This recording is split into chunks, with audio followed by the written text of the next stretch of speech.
உறவுகள் அனைவருக்கும் வணக்கம். இறைவன் வழி யூடியூப் சேனலுக்கு உங்களை அன்புடன் வரவேற்கிறோம். நாட்டுப்புற மக்களின் வாழ்வியலில் முக்கிய கூறாக விளங்குவது வழிபாடாகும். அவ்வாறு கிராம மக்களால் நாட்டார் தெய்வங்கள், சிறு தெய்வங்கள் என்று கூறப்படும் நாட்டுப்புற தெய்வங்களுடைய வரலாறு, மக்கள் அவர்களை வழிபடும் முறை மற்றும் அவர்களுடைய பெயர்கள், இதை பற்றியெல்லாம் இன்னைக்கான பதிவுல பார்க்க போறோம். வீடியோக்குள்ள போறதுக்கு முன்னாடி நம்ம சேனலை இன்னும் சப்ஸ்கிரைப் பண்ணாதவங்களா இப்ப சப்ஸ்கிரைப் பண்ணிட்டு எங்களுக்கு ஆதரவு கொடுங்க. மறக்காம பெல் ஐக்கானை கிளிக் பண்ணிக்கோங்க. நாட்டுப்புற தெய்வங்களின் தோற்றங்களுக்கு பல வாய்மொழி கதைகள் வழங்கப்பட்டு வருகின்றன. மேலும் இத்தெய்வங்கள் மக்களுள் மக்களாக வாழ்ந்து தானாகவோ ஊர் நன்மைக்காகவோ அல்லது குறிப்பிட்ட சிலரால் வன்கொலை செய்யப்பட்டு இருந்தவர்கள். அதிலும் குறிப்பாக பெரும்பாலும் பெண் தெய்வங்கள் கொல்லப்பட்டு இருந்தவர்கள் என்பது குறிப்பிடத்தக்கது. ஊரில் ஏற்படும் நோய்க்கும் மழை பெய்யாமைக்கும் இவர்களே காரணம் என்று மக்கள் நம்பினார்கள். எனவே அவர்களுக்கு வழிபாடுகள் செய்து தெய்வங்களாக வணங்கும் பழக்கம் ஏற்பட்டது. அவ்வாறு வணங்கப்படும் தெய்வங்களுள் பெண் தெய்வமே பெரும்பான்மையானது. இப்பெண் தெய்வங்களை ஊர் தெய்வம், குல தெய்வம், இன தெய்வம், பொது தெய்வம், காவல் தெய்வம், பத்தினி தெய்வம், எல்லை தெய்வம் என்று பல நிலைகளில் வணங்குகிறார்கள். இத்தனை பெண் தெய்வங்கள் தான் என்று எண்ணிக்கையில் சொல்ல முடியாத அளவிற்கு சமூகத்தில் பெண் தெய்வங்கள் வணங்கப்பட்டு வருகின்றன. இத்தெய்வங்களுக்கு விரதம் இருந்தும் உயிர் பலி கொடுத்தும் வழிபாடுகள் செய்யப்படுகிறது.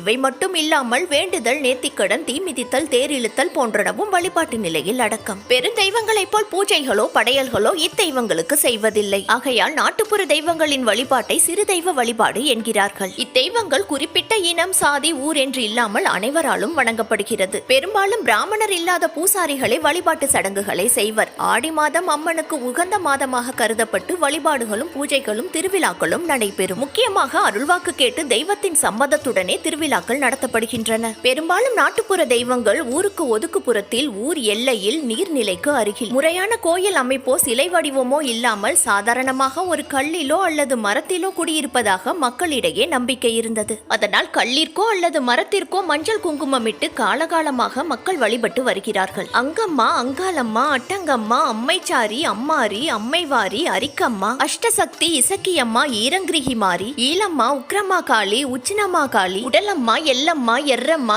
எர்ரக்கம்மா, ஏழைக்காத்தம்மா, குளுந்தாளம்மா, ஸ்ரீ பாப்பாத்தியம்மா, இப்படி பல வகையான நாட்டுப்புற தெய்வங்கள் இருந்தாலும் இப்பெண் தெய்வங்களுக்கு அம்மன் என்ற பொதுவான பெயரும் உண்டு. நண்பர்களே, நாட்டுப்புற தெய்வங்கள் உருவான வரலாறு, வழிபாட்டு முறை மற்றும் அவர்களுடைய பெயர்கள், இதை பற்றியெல்லாம் பார்த்தோம். இந்த பதிவு உங்களுக்கு பயனுள்ளதா இருந்திருக்கும்னு நம்புறோம். மேலும் இந்த வீடியோ உங்களுக்கு பிடிச்சிருந்ததுன்னா இறைவன் வழி யூடியூப் சேனலை சப்ஸ்கிரைப் பண்ணிக்கோங்க. இது போன்ற ஆன்மீக தகவல்கள் உடனுக்குடன் உங்களை தேடி வர பெல் ஐகானை கிளிக் பண்ணிக்கோங்க. மறுபடியும் சந்திக்கலாம். நன்றி, வணக்கம்.